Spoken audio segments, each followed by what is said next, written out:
votre grand journal du soir sur Europe 1, c'est avec vous Nathalie Lévy et votre invitée politique. Vous recevez la présidente du Rassemblement national, Marine Le Pen. Bonsoir Marine Le Pen. Bonsoir. Merci d'être ce soir à mon micro en direct sur Europe 1. Vous avez suivi comme nous, la surprise d'ailleurs était complète. Emmanuel Macron aux côtés du professeur Didier Raoult tout à l'heure à Marseille. Marine Le Pen, vous êtes toujours prononcée en faveur de la prescription généralisée de la chloroquine. De voir cette image, on l'a aperçue sur les réseaux sociaux, vous y voyez quoi ? Bon, écoutez, j'ai le sentiment que le président de la République court après les événements, mais pour être extrêmement précise, je n'ai pas réclamé la généralisation de la chloroquine. J'ai réclamé la liberté pour les médecins de pouvoir la prescrire. Voilà. Étant entendu qu'ils sont confrontés à des malades non testés pour l'immense majorité d'entre eux, puisque nous avons un nombre de tests qui est absolument dérisoire par rapport à d'autres pays, mais qui présentant des symptômes de Covid-19, on nécessitait qu'on les soigne.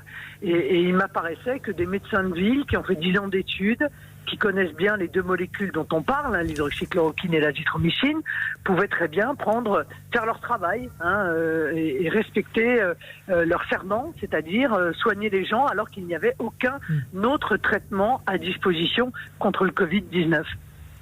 Aujourd'hui, quand vous voyez donc Emmanuel Macron aux côtés du professeur Raoult et puis faire un peu le tour finalement des chercheurs et des possibilités à ce stade de la crise, 24e jour de confinement, à la veille de son allocution, la 3e donc dans cette période, vous dites quoi ?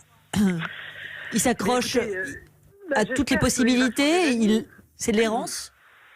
J'espère qu'il va revenir sur les décisions qui ont été prises par le gouvernement et qui, évidemment, ont interloqué l'ensemble des Français.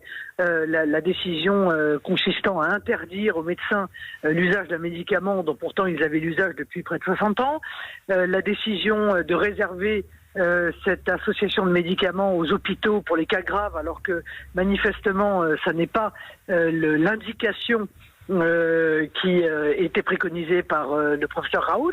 J'espère qu'on va évoluer parce que je vais vous dire, pour déconfiner, il va quand même falloir avoir un certain nombre de critères. Pour déconfiner, il y a un passage obligé.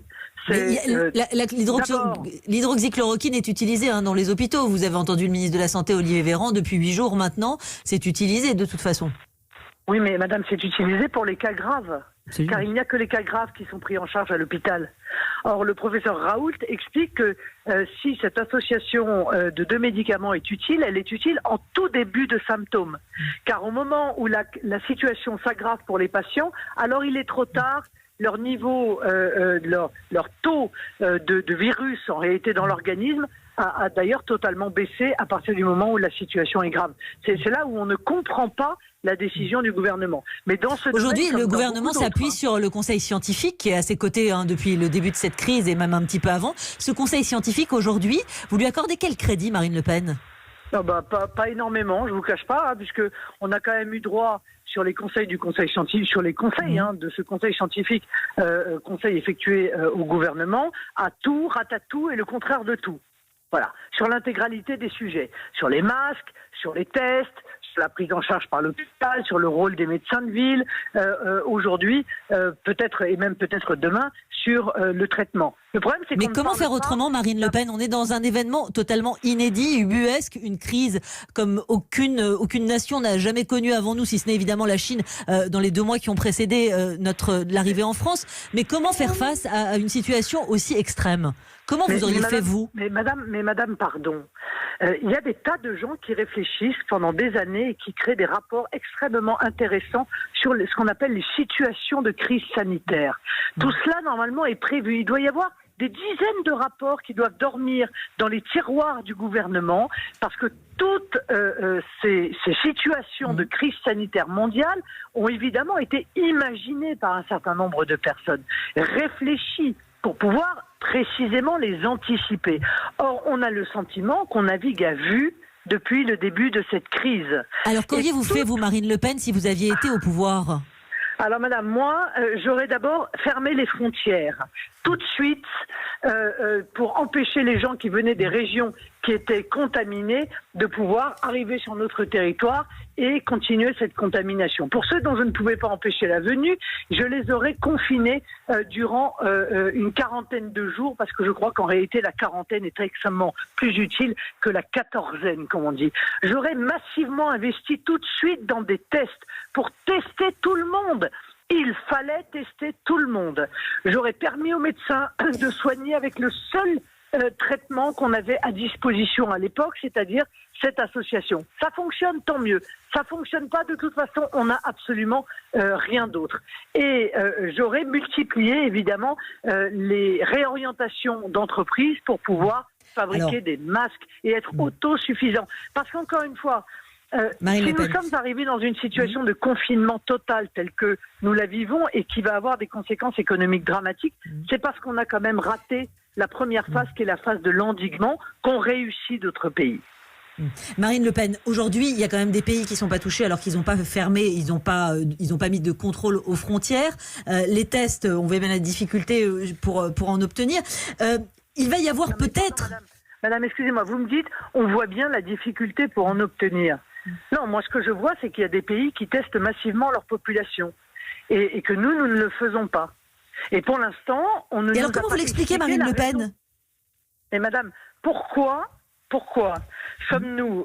étions-nous fin mars à 5000 tests par jour quand l'Allemagne était entre 300 000 et 500 000 tests par jour? Alors, voilà, quelle est votre explication ? Quelle est votre explication, vous ? Mais madame, l'impréparation, comme sur tout le reste, l'impréparation, le fait que, encore une fois, ce qu'a demandé l'OMS très tôt pourtant, très tôt, tester, soigner, isoler, eh bien, n'a pas été fait. Et Marine Le Pen, on parle du tracking. Dans la situation dans laquelle nous sommes. On parle du tracking pour tenter de sortir de ce confinement, désormais, de ce traçage via les téléphones portables. Alors, le moins intrusif possible et le plus brièvement possible, pour ne pas non plus être confronté à une deuxième vague. Quelle est, votre opinion ?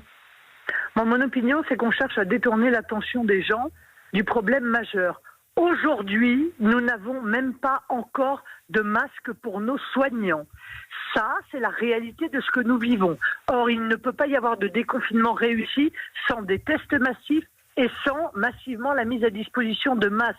Aujourd'hui, la commune de Saint-Romain de Colbosc, en Normandie... Mais attendez, j'entends, mais le tracking n'a pas son utilité. C'est important, madame. Alors, allez-y. Aujourd'hui, la commune de Saint-Romain de Colbosc, en Normandie, fait un appel public. L'hôpital est à la recherche de sacs poubelles pour fabriquer des surblouses. Alors je vais vous dire, lorsqu'on aura massivement des masques pour tout le monde, ce qui est le cas dans un certain nombre de pays, en Corée du Sud, au Maroc et dans d'autres, lorsque on sera capable de tester massivement la population, on se posera la question de savoir s'il faut mettre en place le tracking. Mais vous y êtes opposé, ou vous y êtes idéologiquement opposé, ou ça peut être une sortie pour sortir justement de cette situation qui est éprouvante pour l'ensemble de la population? La question, c'est que veut en faire le gouvernement? Vous voyez? Parce que en réalité, le tracking n'a qu'un seul intérêt. Il faut qu'il soit évidemment anonyme, c'est essentiel. Et à durée limitée. Il faut qu'il soit... Voilà. Non, mais à quoi ça sert? Le tracking, ça sert en réalité au début d'une épidémie ou au retour d'une épidémie pour pouvoir remonter une chaîne de contamination. Voilà. Mais vous comprenez bien qu'avant de se poser cette question-là, il faut déjà savoir si nous sommes en situation, en nombre de masques et en nombre de tests, de pouvoir commencer un déconfinement. Moi, je vais vous dire ce que je ferai là tout de suite. Pendant le confinement, tout de suite, je testerai l'intégralité des gens qui travaillent. Pourquoi? Parce que je pense qu'il y a des gens qui travaillent qui sont actuellement porteurs du virus et qu'ils continuent à contaminer. Vous pensez, Marine Le Pen, ou vous avez des informations? Mais je vais vous dire une information publique que vous avez eue vous aussi. Un pilote d'Air France qu'on a envoyé en Chine pour aller chercher des masques est arrivé en Chine et a été testé positif au coronavirus. Voilà. Merci Marine Le Pen. Ça, c'est bon. Ça, pour moi, c'est mon c'est mon symbole, si je puis me permettre, qu'il faut à tout prix aujourd'hui tester d'abord les gens qui travaillent. Merci Marine Le Pen. Les gens qui restent aujourd'hui en sont dans les activité. entreprises, les fonctionnaires, parce qu'on ne réussira pas le déconfinement si on ne met pas en confinement ceux qui aujourd'hui sont malades. Merci beaucoup Marine Le Pen de nous avoir répondu ce soir en direct sur Europe 1. Merci à vous.